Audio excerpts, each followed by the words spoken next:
Hello dear JEE aspirants, आपके साथ आज हम डिस्कस करने वाले हैं problem solving strategy for this 3D chapter. जैसा कि आप जानते हैं, इस सेक्शन में हम लोग प्रॉब्लम्स के थ्रू समझते हैं कि प्रॉब्लम को सॉल्व कैसे करना है। सॉर्ट ऑफ आप एक्स्ट्रा प्रैक्टिस रीइंफोर्समेंट समझ सकते हैं, है ना। चलिए वन बाय वन कंसेप्ट को पिक करते हैं। तो ये पहला एग्जाम्पल स्क्रीन पे आपके सामने है। कंसिडर द लाइंस L1 दिया है इंटरसेक्टिंग द प्लेन, एक P1 का इक्वेशन दिया है एट पॉइंट ए। L2 दिया है intersecting the second plane at point B. L3 दिया है intersecting the third plane at point C, then points A B C. बेटा इस क्वेश्चन में लाइन और प्लेन का इक्वेशन यूज हो रखा है, बट जो डायरेक्टली हम यूज में लेने वाले हैं ना, वो coordinates of the points A B and C, so that we can decide कि ये जो 3 पॉइंट्स मिले हैं, जो 3 points in the 3 dimensional geometry आपको मिला है, वो कैसा ट्रायंगल बना रहा है ये समझना है। ऑप्शंस देखिए, constitute a right angle triangle, constitute an acute triangle, constitute an obtuse triangle, do not form a triangle. Right, do not form a triangle भी हम इनको पॉइंट्स निकालने के बाद कंक्लूड कर पाएंगे, और अगर ट्रायंगल बन रहा होगा तो भी कंक्लूड कर पाएंगे। तो इसके लिए मुझे इनके पहले वर्टिसेस चाहिए होंगे बेटा। तो अगर आपने सॉल्व किया L1 को इसके साथ, राइट, तो आपने अगर सॉल्व किया इस L1 को इस फर्स्ट प्लेन के साथ, तो आपको मिलने वाला है coordinates of this point A. Right, चलिए इसमें रखते हैं x की वैल्यू 3 माइनस टी है, तो 3 माइनस टी रखा। आपके पास y की वैल्यू क्या है, 2 प्लस टी, तो माइनस वाई है, तो -2 माइनस टी हो गया बेटा, और प्लस ट्वाइस जेड है, तो दैट इज 10 टाइम्स टी, और ये इक्वल्स 9 है। मेरे पास 8t बना, तो यहाँ से मैं लिखूंगा कि ये 8t है, और जो वैल्यू है किसके इक्वल है, 3 और -2, ये 1 है बेटा, तो राइट हैंड साइड भी 8 है, तो आप कह सकते हैं t की वैल्यू 1 है। यहाँ से आपके पास a का कोऑर्डिनेट्स मिल गया, और आप इसमें जैसे t की वैल्यू रखेंगे 1, तो देखिए ये पॉइंट कितना मिला। ये बार बार स्क्रीन में कुछ हो रहा है, चलिए बेटा फिर भी इस पर फोकस रखते हैं अपना। 3 माइनस टी क्या हो जाएगा, 3 माइनस 1 2, करेक्ट। फिर यहाँ पे क्या है, 2 प्लस टी, टी की वैल्यू कितनी है 1, तो क्या हो जाएगा ये 3, और इसका जेड कोऑर्डिनेट देखना 5t है, तो क्या हो जाएगा ये 5। तो अपने पास कोऑर्डिनेट्स निकल गया पॉइंट ए का। सिमिलरली जब आप सॉल्व करोगे L2 एंड सेकेंड प्लेन, तो पॉइंट बी मिलेगा। तो चलिए सॉल्व करते हैं। x है 1 plus twice T plus 2 times y, y है 4t, तो ये हो जाएगा 8t क्योंकि ट्वाइस है, माइनस जेड, तो -2 प्लस 3t बेटा किसके इक्वल है, तो -1 के इक्वल है, करेक्ट। वहां पे माइनस जेड है, ये ध्यान रखिएगा, तो -2 एंड प्लस 3t लिया हमने। अब t में देखिए 2 8 10 और 3 13t हो गया अपने पास, ये अच्छी बात है जी। और ये नंबर कितना है 1, राइट, और ये -2, तो कितना हो गया -1, और राइट हैंड साइड क्या है -1। देखिए ये और ये कैंसिल आउट हो गया, तो सिर्फ टी ही तो बचा। तो टी की वैल्यू कितनी हो गई इस केस में, यहाँ पे टी की वैल्यू 0 हो गई बेटा। तो जो बी के कोऑर्डिनेट्स आप लिख पाओगे वो जरा टी की 0 रख के देखो। यहाँ पे 1, 0, 2 क्या हो गया, 1, 0, 2, 1, 0, 2।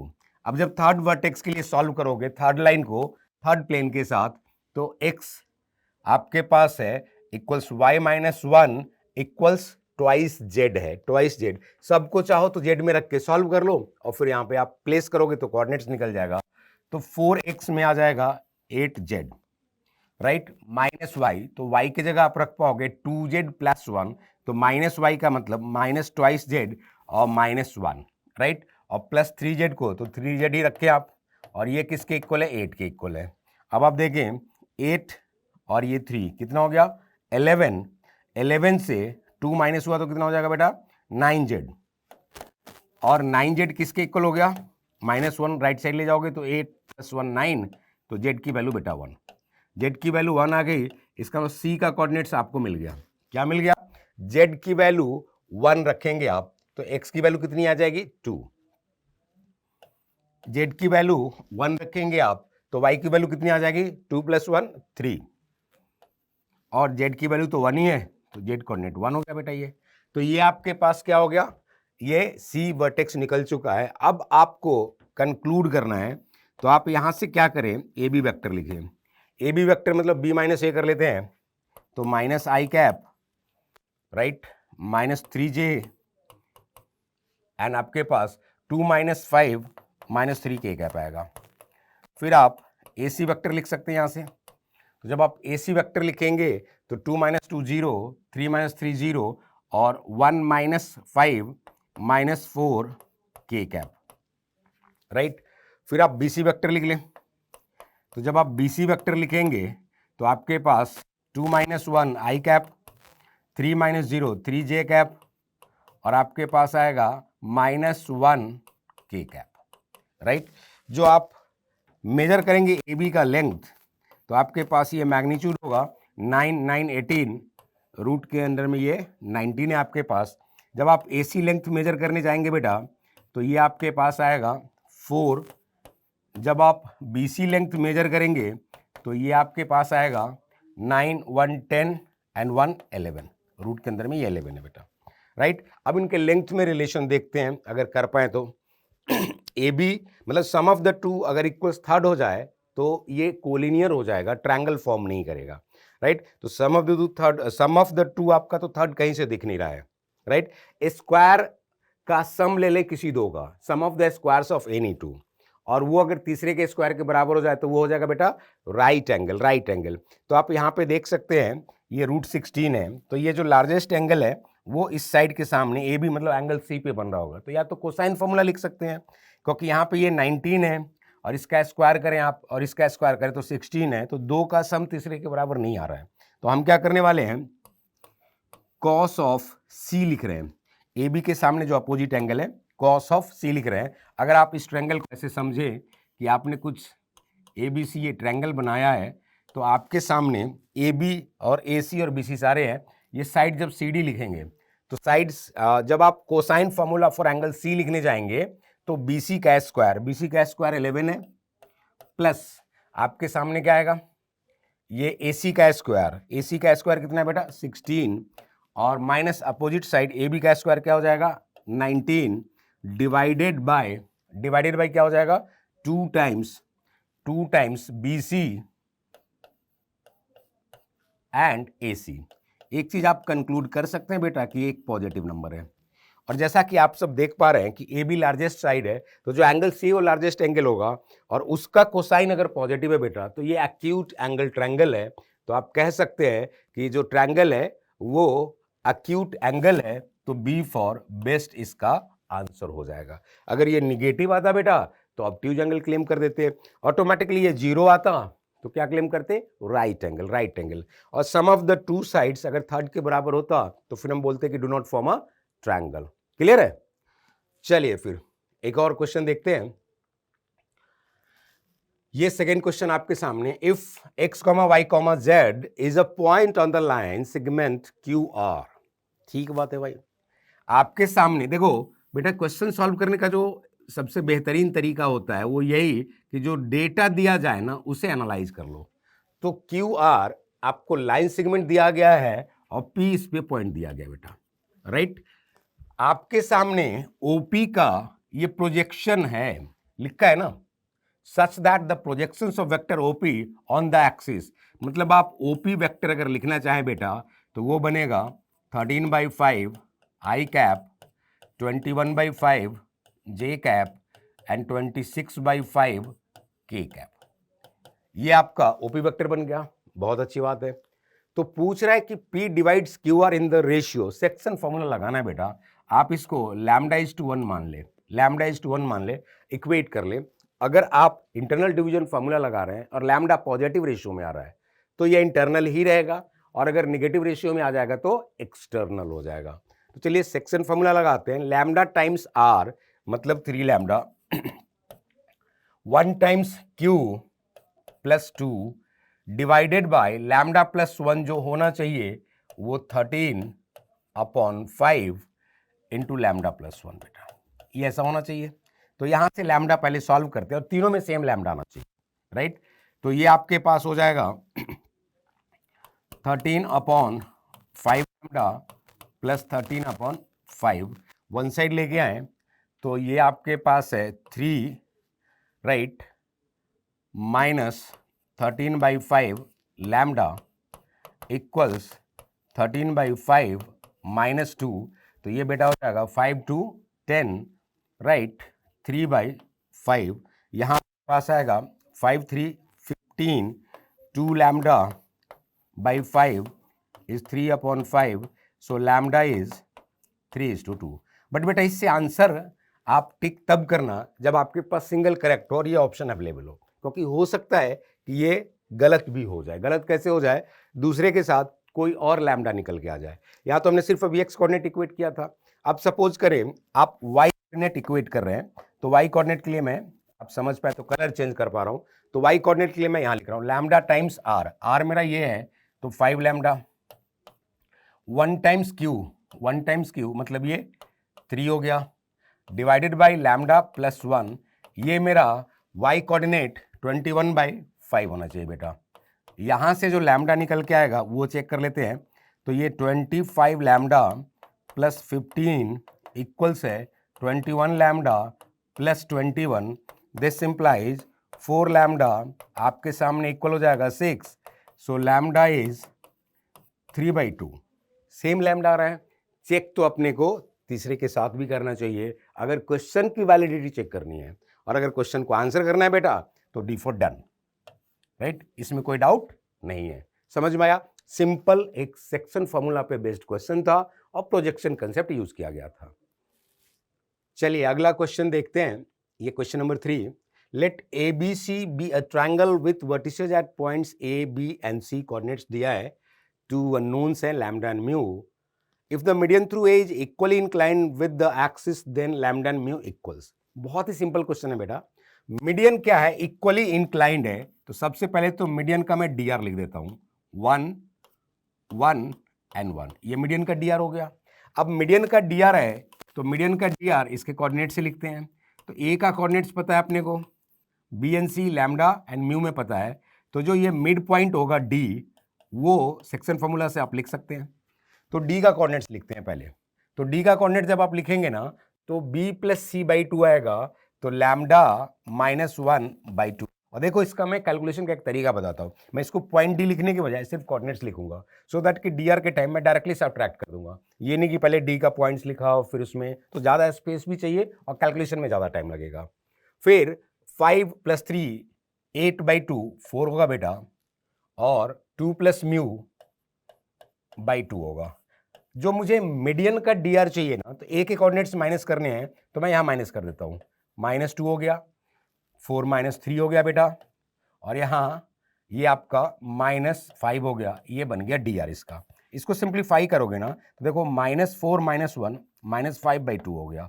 ये देखो 4 - 3 1 हो गया, और ये म्यू -8/2 हो गया। ये dr और ये dr देखो, इसका मतलब लैम्डा -5 को 2 होना पड़ेगा, म्यू -8 को 2 होना पड़ेगा।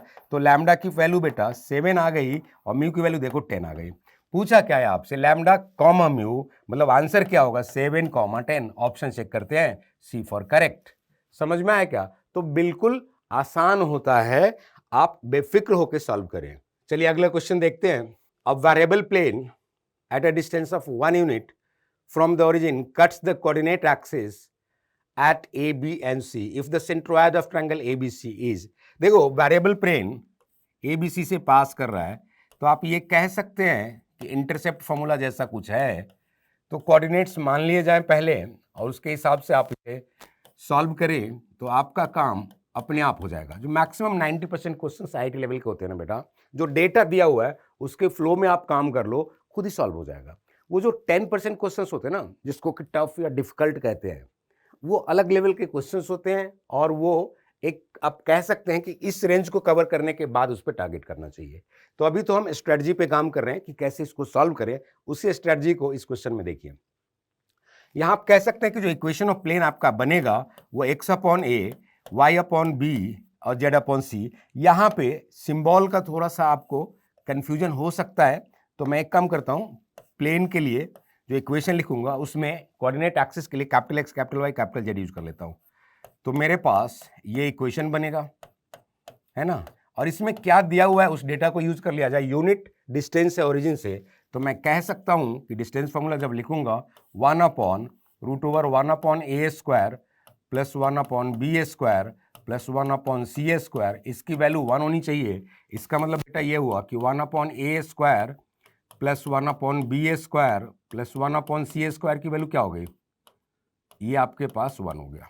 क्लियर है? तो ये एक अपने पास इंफॉर्मेशन हो गया। अब डी क्या है इसका, डी है सेंट्रोइड, राइट। तो डी सेंट्रोइड है, तो आप सेंट्रोइड के लिए क्या यूज करते हैं, तो 3x जो होगा बेटा वो a के इक्वल होगा, 3y जो होगा वो b के इक्वल, सिंपल सेंट्रोइड का फॉर्मूला यूज करें, और 3z c के इक्वल होगा। वहां पे डेटा में प्लेस करें a b c के जगह x के टर्म में, तो यह आएगा 1/9x² plus 1/9y² plus 1/9z², सही है ना ये, और इक्वल्स 1 है बेटा। तो मुझे अगर वैल्यू चाहिए किसका, 1/x² plus 1/y² plus 1/z² equals क्या हो गया बेटा, 9। समझ में आ गया? तो डी फॉर डन हो गया। इजी नहीं है क्या? बिल्कुल इजी है, सो टेक इट इजी। चलिए अगला क्वेश्चन पे आते हैं। 5th क्वेश्चन है, a plane passes through 1, -2, 1 and is perpendicular to 2 planes. तो दो प्लेन पे परपेंडिकुलर चाहिए, कितना सिंपल है। दो प्लेन पे जो परपेंडिकुलर प्लेन होगा बेटा, उन दोनों के नॉर्मल पे परपेंडिकुलर रिक्वायर्ड प्लेन का नॉर्मल हो जाएगा। समझ में आया? और दो डायरेक्शन के परपेंडिकुलर अगर एक डायरेक्शन चाहिए तो क्रॉस प्रोडक्ट है।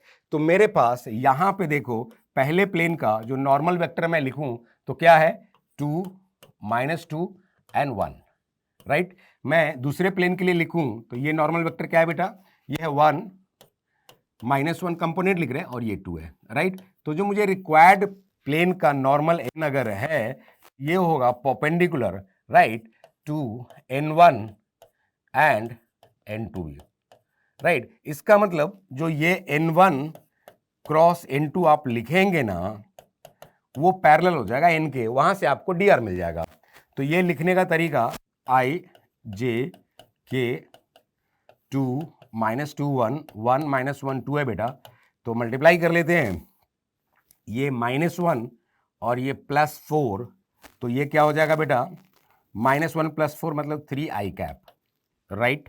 ये 1 -4 मतलब -3j कैप प्लस ये -2 और ये +2, तो हो जाएगा 0k cap. So required plane जो होगा आपका, उसको कहां से पास कराना है ये देख लीजिए। वो पास कराना है आपको 1, -2, 1 से, तो वो होगा 3x - 3y इक्वल्स 3 और -2 करोगे तो +6। ये रिक्वायर्ड प्लेन हो गया। 3x - 3y - 9 = 0। आप कह सकते हैं x - y - 3 = 0। अब इस प्लेन का डिस्टेंस लिखना है, the distance of the plane from 1, 2, 2। तो डिस्टेंस फॉर्मूला लगाना है, बहुत सिंपल सा है, 1 -2 -3 mod डिवाइडेड बाय √2। तो ये बेटा हो गया 32514 2√2। ऑप्शन देखिए है क्या, 2√2, डी फॉर डन हो गया बेटा। सिंपल नहीं है क्या? बिल्कुल सिंपल है, राइट। चलिए अगला क्वेश्चन देखते हैं। 6th one, a line with positive direction cosines passes through P 2, -1, 2 and makes equal angles with coordinate axis। तो लाइन जो है ना कोऑर्डिनेट एक्सिस से इक्वल एंगल बना रहा है, तो आप कह सकते हो कि उसका डीसी डायरेक्शन कोसाइंस ऐसा होगा। और रेशियो लिखना हो तो 1:1, तो आप लिख ही सकते हैं 1:1:1, right. A line with positive direction cosines passes through this point and makes equal angles with coordinate axis. तो आपको अगर इक्वेशन ऑफ लाइन लिखना हो तो बहुत इजीली आप लिख सकते हैं कि ये है x - 2/1 y + 1/1 एंड z - 2/1। अगर आप लाइन का इक्वेशन लिखना चाहें तो the line meets the plane at point Q। To find the Q point, इस रेशियो को लैम्डा मान ले, तो आपके Q का कोऑर्डिनेट होना चाहिए 2 + लैम्डा -1 + लैम्डा 2 + लैम्डा। अब उस प्लेन को सेटिस्फाई कराएं तो 2x 4 + 2 लैम्डा है बेटा, प्लस वाई -1 प्लस लैम्डा है, plus Z plus 2 plus lambda है, और ये इक्वल्स क्या होना चाहिए 9। अभी हो गया 2 3 4 लैम्डा, सही है भाई। और ये आपके पास 4 और 2 6, 1 गया बेटा अपना 5, तो right side 4, so lambda is 1।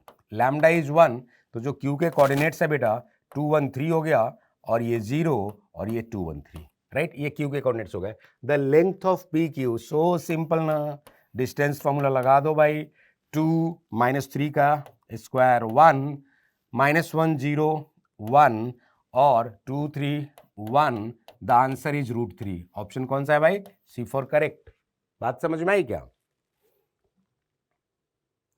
चलिए अगला क्वेश्चन देखते हैं। 7th क्या कह रहा है?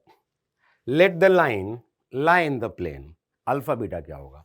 एक लाइन बेटा अगर प्लेन में कंप्लीटली लाई करे, तुम सोच के देखो कितना सिंपल होता है 3D का क्वेश्चन और वेक्टर का क्वेश्चन। इस लाइन को इसमें सुला दिया भाई बिल्कुल।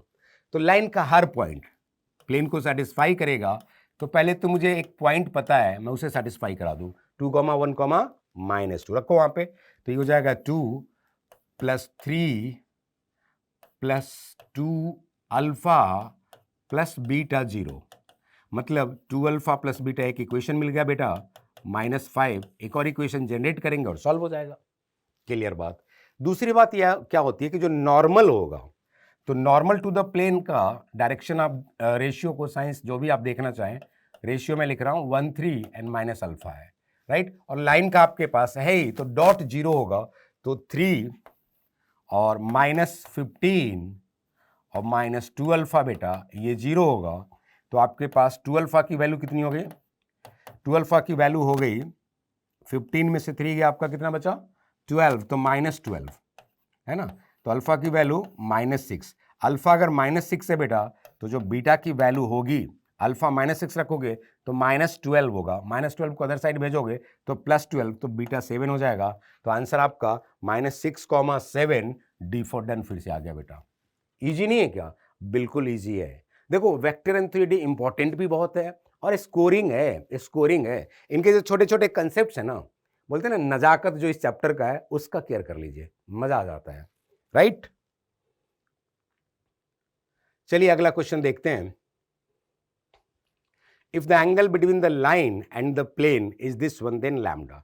देखो लाइन और प्लेन के बीच की एंगल की बात चल रही है, तो लाइन और प्लेन के बीच के एंगल की बात चल रही है, तो ये मेरा लाइन है। तो मैं जो समझ सकता हूं वो नॉर्मल टू द प्लेन और लाइन के बीच का एंगल। लेकिन मुझे क्या दिया गया है? मुझे दिया गया है ये वाला एंगल। ये एंगल अगर थीटा है तो मेरा ये एंगल 90 माइनस थीटा है, और मुझे प्रोवाइड किया गया है cos theta this one, right. और मैं यूज कर लूंगा 90 माइनस थीटा।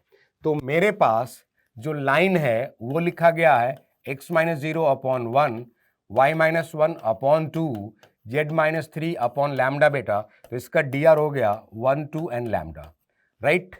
जो प्लेन का नॉर्मल है उसका dr है 1 2 एंड 3। तो मैं एक काम करता हूं, मैं cos ऑफ 90 माइनस थीटा लिख लेता हूं। तो ये मेरे पास निकल के आएगा बेटा 1 + 4 + 3 lambda, right, divided by root के अंदर में आप देखें तो 9 और 4 13 14, और ये जो दूसरा आएगा आपका फैक्टर वो लैम्डा स्क्वायर +4 + 1 5, ऐसा कुछ आएगा। तो यहाँ से ये साइन थीटा बन जाएगा बेटा। तो अगर मैं इसके स्क्वायरिंग कर दूं तो ये साइन स्क्वायर थीटा हो जाएगा, ये सामने 5 + 3 लैम्डा का होल स्क्वायर हो गया, और ये आपके पास 14, राइट, और 5 + लैम्डा स्क्वायर, और वो 5 + 3 लैम्डा का होल स्क्वायर, ऐसा कुछ आ जाएगा। अब साइन स्क्वायर थीटा की वैल्यू रखनी है बेटा, तो कॉस स्क्वायर थीटा आपके पास 5/14 नहीं है क्या? तो साइन स्क्वायर थीटा आप कितना लिखते हो? 1 माइनस लिखोगे ना, तो 1 - 5/14 लिखने जाओगे तो 9/14 हो जाएगा, राइट। यहाँ पे 9/14 से मैं इसे इक्वेट कर रहा हूँ, तो ये 14 से 14 कैंसिल हो जाएगा, राइट। ओपन करेंगे आप तो ये 25 + 9 lambda square + 5 3 15 30 lambda equals 9 × 5 + 9 lambda square होगा, 9 लैम्डा स्क्वायर कैंसिल हो जाएगा बेटा। 30 लैम्डा इक्वल्स आपके पास क्या निकल के आया? तो 9 5 45 है, 45 में 25 माइनस होगा बेटा, तो ये 20 बचेगा, तो लैम्डा इक्वल्स 2/3 होना चाहिए, लैम्डा इक्वल्स 2/3, तो सी फॉर करेक्ट हो जाएगा। बिल्कुल आसान है ना। यहाँ पे गलती क्या होती है कि जो एंगल दिया हुआ है ना, हम उसे ही यूज कर लेते हैं between line and normal to the plane, लेकिन जो angle between line and plane है वो ये थीटा है, और आप जो कैलकुलेशन करते हैं वो 90 माइनस थीटा है, इसका ध्यान रखना है। समझ में आ रहा है? चलो बेटा अगला क्वेश्चन देखते हैं। ये क्वेश्चन नंबर 9 आपका, लेट P 3,2,6 कोऑर्डिनेट्स दिया है P का, be a point in A space and Q be a point on the line, then the value of mu for which the vector PQ is parallel to this plane। बेटा एक plane के parallel अगर किसी vector को होना है तो क्या कंडीशन लगाना चाहिए, सोच के देखो आप भाई। इसके पैरेलल का मतलब होगा normal to the plane is normal to the PQ vector, right. तो आप PQ वेक्टर लिखें, आपके पास P का पोजीशन वेक्टर ऑलरेडी है, that is 3i cap 2j cap. बहुत आसान होता है वेक्टर के क्वेश्चन बेटा, आप तो बस जो कह रहा है वो करते जाओ। अब PQ वेक्टर लिखने का तरीका क्या होता है बेटा, तो PQ वेक्टर का मतलब पोजीशन वेक्टर ऑफ Q और उसमें माइनस करेंगे पोजीशन वेक्टर ऑफ P। तो देखो वहां पे I कंपोनेंट में क्या है, 1 माइनस 3 म्यू और -3, तो 1 - 3 से ये -2 हो जाएगा और -3 म्यू ये आपके पास बेटा I कैप रहेगा। अब J कैप में वहां पे देखना एक -1 का फैक्टर है, उसके साथ ये -2 होगा, तो ये -3 होगा और प्लस म्यू ये J कैप रहेगा बेटा। जो K कैप लिखोगे उसमें देखो क्या है, वहां पे +2 है और -6 है, तो ये बेटा देगा -4 और +5 म्यू K कैप। ये हमने क्या लिख दिया बेटा, वेक्टर PQ लिख दिया। अब जो नॉर्मल वेक्टर है वो भी लिख देते हैं, that is I cap -4J cap बेटा +3K कैप।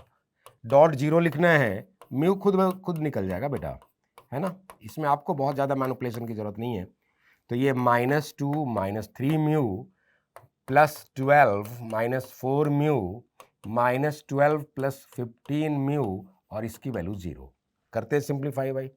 तो ये 3 4 -7, तो ये बेटा हो गया 8 mu, right.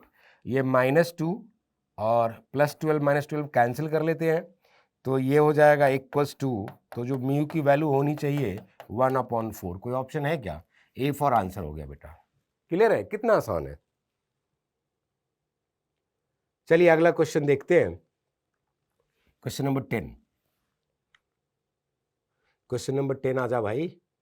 The distance of the point 1, -5, 9 from the plane measured along. अरे बहुत इंटरेस्टिंग क्वेश्चन है बेटा, खास करके जेईई मेन में डायरेक्ट ऐसे क्वेश्चन आते हैं कि एक प्लेन का मतलब पॉइंट से प्लेन का डिस्टेंस की बात कर रहे हैं। तो यहाँ पे पॉइंट आपके पास है 1, -5, 9 और डिस्टेंस एक डायरेक्शन में मेजर कर रहे हैं। एक डिस्टेंस तो लेंथ तो परपेंडिकुलर होता था और एक डायरेक्शन में डिस्टेंस मेजर कर रहे हैं। तो ये जो डायरेक्शन का DC होगा बेटा वो है 1/√3, 1/√3, 1/√3। डायरेक्ट एक फॉर्मूला यूज करेंगे। इस पॉइंट का नाम कुछ दिया है क्या, ए रख देते हैं। इस पॉइंट का नाम नहीं पता, बी रख देते हैं। तो बी का कोऑर्डिनेट्स अगर आपको लिखना हो और अगर आप DC को यूज करके लिख रहे हैं तो ये आपके पास आएगा x - 1/1/√3, मतलब 1 + 1/√3, राइट। और इसके साथ पहले तो आप इक्वेशन लिख ले तो शायद ज़्यादा अच्छा दिखे आपको। यहाँ पे आप लिखेंगे x - 1/1/√3, y -5 से +5 होगा 1/√3 और ये z - 9/1/√3 और इसको डिस्टेंस d मान लीजिए। अलजेब्राइक डिस्टेंस है, बाद में मैग्नीट्यूड के लिए हम क्या करेंगे बेटा, उसका मॉड ऑफ d लिख लेंगे, राइट। तो एक बार इस पोर्शन को यहाँ से हटा लें, इसके नीचे लिखते हैं, है ना। तो मेरे पास जो b के लिए कोऑर्डिनेट्स बनेगा बेटा वो है 1 + d/√3, ये आ जाएगा -5 + d/√3 और ये आ जाएगा 9 + d/√3। और ये पॉइंट कहाँ पे जा रहा है, प्लेन पे जा रहा है, सेटिस्फाई करेगा ना, सेटिस्फाई कराओ तो सही। x - y 1 + d/√3 है और -y लिखोगे तो ये +5 - d/√3 है और प्लस जेड, तो ये 9 प्लस डी अपॉन रूट 3 है और ये इक्वल्स 5 है बेटा। ये कैंसिल आउट हो जाएगा, 5 1 6 है और 9 15 है, तो जो डी अपॉन रूट 3 है वो बेटा -10 हो जाएगा। तो जो डी की वैल्यू है -10 रूट 3 होगा, तो बेटा जो डिस्टेंस है ना वो इसका मैग्नीट्यूड हो जाएगा। तो जो रिक्वायर्ड डिस्टेंस है दैट इज 10 रूट 3। कोई ऑप्शन है क्या बेटा? बी फॉर बेस्ट हो गया ना। क्लियर है क्या?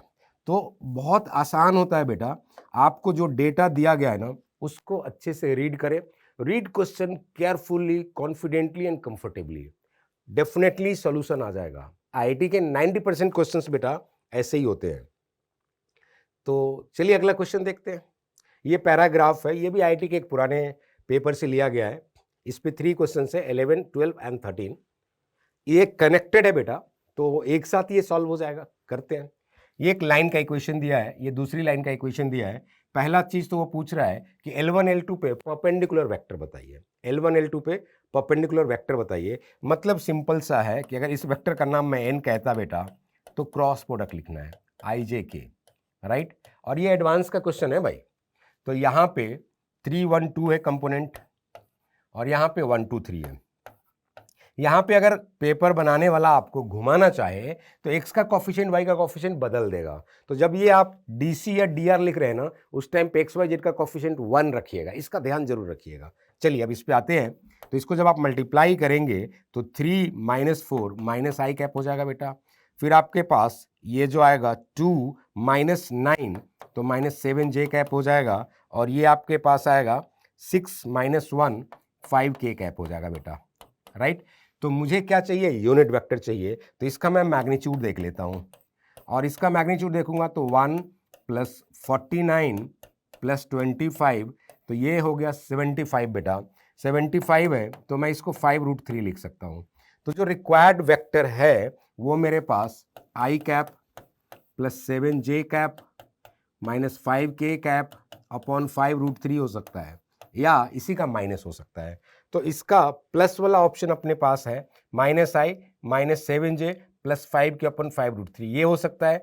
और दूसरा i + 7j, तो i + 7j करके ऑप्शन है क्या? नहीं है, तो इसकी जरूरत नहीं है। ये दो तरीके से हम लिख सकते हैं, एक प्लस के लिए लिख सकते हैं बेटा और एक माइनस के लिए। तो -i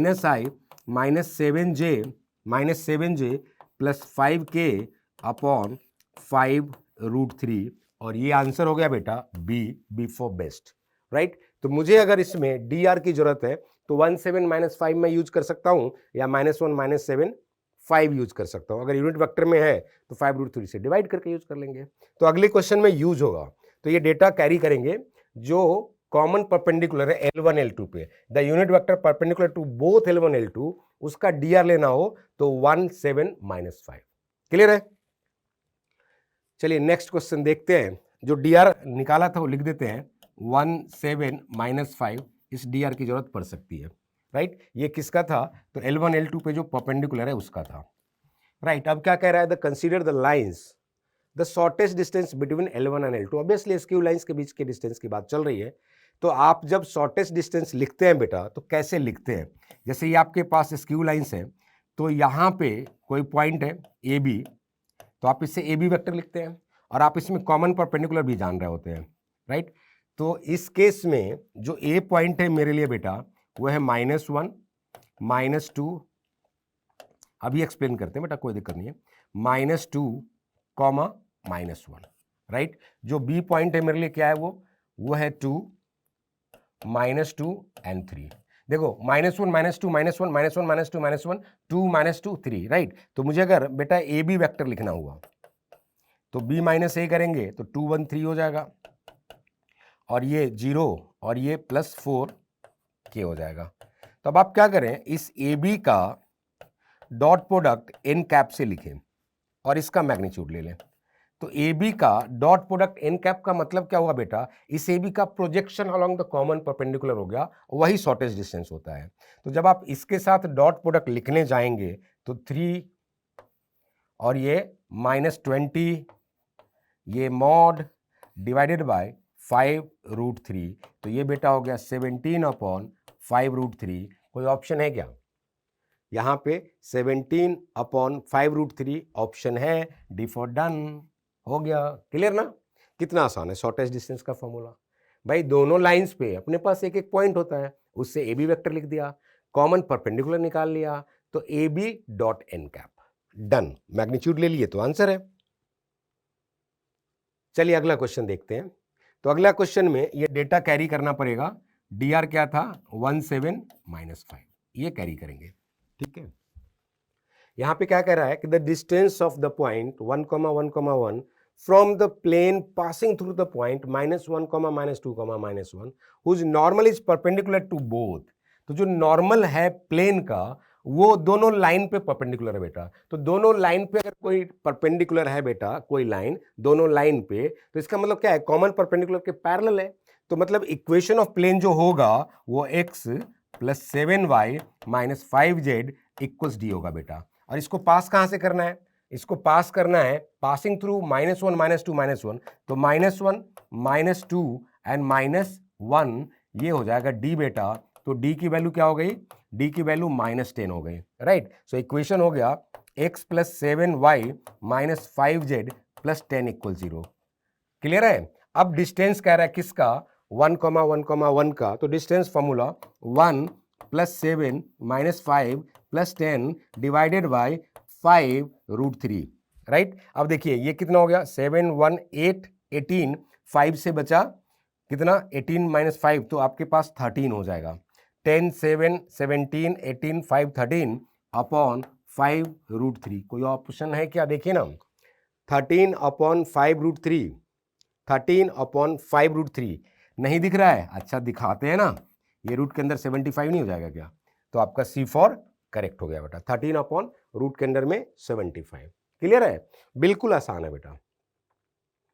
चलिए अगला क्वेश्चन देखते हैं। 14th, the equation of the plane containing the line this and this, right, the equation of the plane containing the line this and this and at a distance of 1/√6 from the point this one। ये भी आपके IIT के एक पुराने question से लिया गया है बेटा। कंटेनिंग द क्या लिखा है इसमें, आते हैं उस क्वेश्चन पे। कंटेनिंग द लाइन्स टू, मतलब जो containing equation of the plane containing the line and at a distance, मतलब ये जो दो प्लेन दिया गया है ना बेटा, ये देखो ये जो दो प्लेन अपने पास है ना, इस प्लेन को अगर आप देखें तो एक लाइन में इंटरसेक्ट कर रहा है, उस लाइन को कंटेन करने वाली प्लेन जिसका डिस्टेंस 2,1, -1 से 1/√6 हो। तो आप ये कह सकते हैं बेटा, फर्स्ट स्टेटमेंट कि रिक्वायर्ड प्लेन इज कैसा हो जाएगा, 2x - y + z - 3 + lambda times 3x + y + z - 5 = 0। अब इसको कहां से पास करना है, पास नहीं करना है, एट अ डिस्टेंस है, राइट। तो इसको सिंप्लीफाई करते हैं बेटा। ये हो गया 3 लैम्डा + 2 × x, फिर हो गया लैम्डा -1 × y, ये लैम्डा +1 × z, और ये -5 लैम्डा -3 = 0। इसका डिस्टेंस लिखा जाए 2,1, -1 से, तो 2 से मल्टीप्लाई करेंगे तो 4 + 6 लैम्डा, 1 से मल्टीप्लाई करेंगे तो लैम्डा -1, -1 से मल्टीप्लाई करेंगे माइनस लैम्डा -1, और ये -5 लैम्डा -3, ये लगाइए मॉड और डिवाइडेड बाय लिखिए दिस वन 3 लैम्डा। कैलकुलेशन है छोटा सा बेटा, बट IIT का क्वेश्चन है, सोचो फ्री में मार्क्स दे रहा है तो उसमें थोड़ा सा कैलकुलेशन रख ही दिया तो बेटा क्या हो गया, है ना। तो कैलकुलेशन से नहीं भागना है। ये डिस्टेंस दिया गया है 1/√6, लैम्डा निकाले नहीं कि आपका प्लेन निकल गया, राइट। अब क्या करें, पहले तो सिंप्लीफाई करते हैं, लैम्डा से लैम्डा गया भाई, राइट।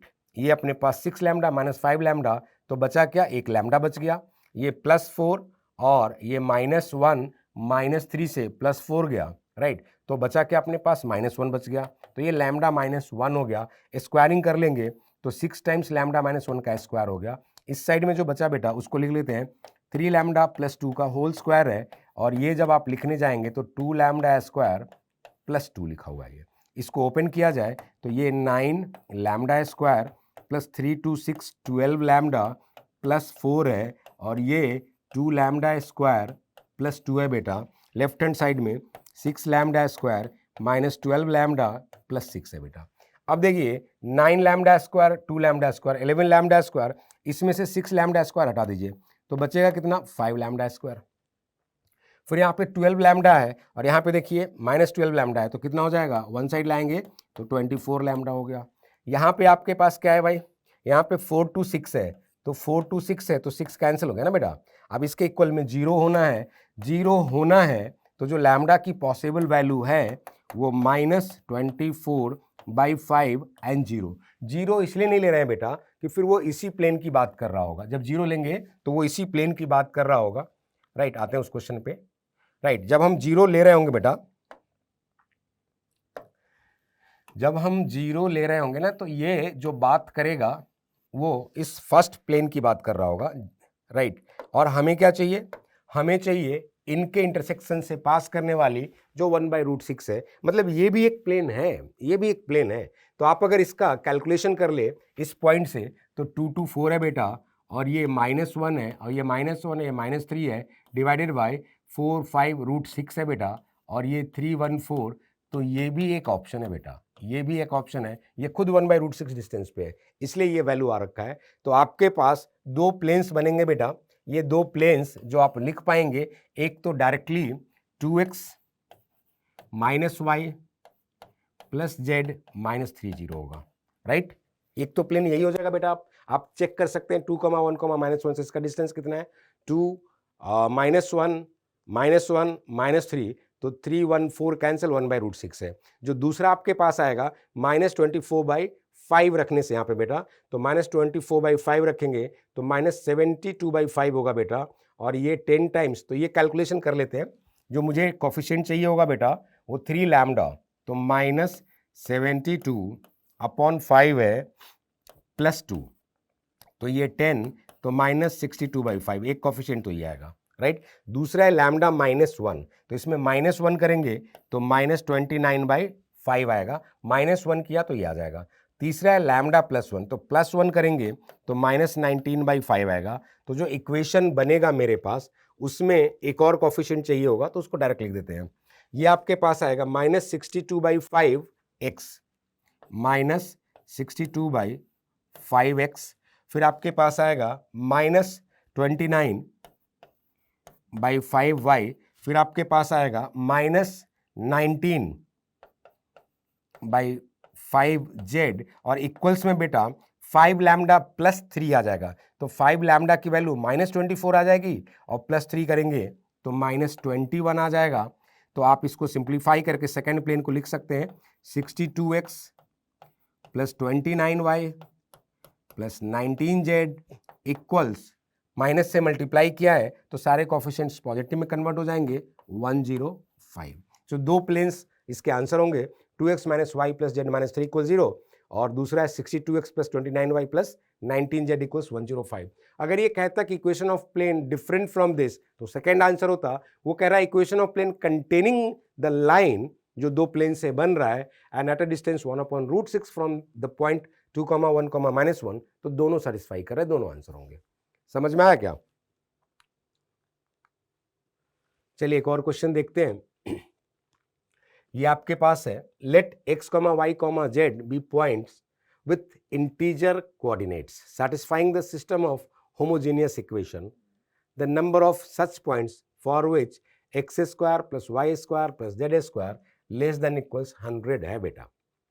अपने पास ये सिस्टम ऑफ इक्वेशंस दिया गया है, तो आपके पास है 3x - y - z = 0, ये दूसरे में है z = 3x, दूसरे इक्वेशन का मतलब है z = 3x। राइट, तीसरे इक्वेशन में रखें इसको तो -3x है प्लस 2y है, और z का मतलब 3x है बेटा। राइट, और ये इक्वल 0 है तो ये कैंसिल होके y 0 है। अब y 0 अगर रखेंगे बेटा तो यहाँ पे z = 3x होगा, मतलब आपके पास जो पॉइंट बनने चाहिए, एक तो x बनना चाहिए कोऑर्डिनेट, एक कोऑर्डिनेट इसका 0 बनना चाहिए, और एक कोऑर्डिनेट इसका 3x बनना चाहिए। इसको सेटिस्फाई करना है तो x² plus 0a² plus 9x² should be less than equals 100 बेटा। इसका मतलब x² should be less than equals 10, right. यहाँ पे XYZ क्या है, इंटीजर कोऑर्डिनेट्स है, नेचुरल नंबर नहीं बोला है। तो पॉसिबल वैल्यू क्या क्या है, x में लिया जा सकता है 0, राइट, 0 ले सकते हैं, x क्या दिक्कत है, +-1 +-2 एंड +-3 बेटा। तो 2 4 6 7 आपके पास आंसर होने चाहिए। Let XYZ be the point satisfying this one, then the number of such points for which this is less than equals 100 is the answer is 7, right. क्योंकि आप 3 के आगे कोई वैल्यू रखेंगे तो स्क्वायर 10 को क्रॉस कर जाएगा। समझ में आया। एक चीज हम लोगों ने समझा है बेटा कि वेक्टर 3D होता सिंपल है, अपीयरेंस में सिंपल नहीं होता है, अट्रैक्टिव नहीं होता है, लाइक इंटीग्रेशन डिफरेंशिएशन, है ना, लेकिन वेटेज बहुत है बेटा। अगर एडवांस टारगेट कर रहे हैं, मिनिमम 4 क्वेश्चन से, आप ऐसे समझिए, मिनिमम 4 हो तो 4 से लेके 7 तक आ रखा है। 2013 में 7 क्वेश्चन भी आ रखे हैं, राइट। वो डिपेंड करता है कि किस साल के पेपर्स को देख रहे हैं। हो सकता है मैं ये स्टैट्स में थोड़ा बहुत मिस कर रहा हूँ, बट 4 से कम कभी नहीं, ये गारंटी है। तो 4-5 क्वेश्चंस भी मानते हैं तो बहुत वेटेज है। अच्छे से प्रैक्टिस कीजिएगा और क्वेश्चंस आप रीड केयरफुली करेंगे तो मोस्ट लाइकली आप आंसर तक पहुंच जाएंगे, राइट।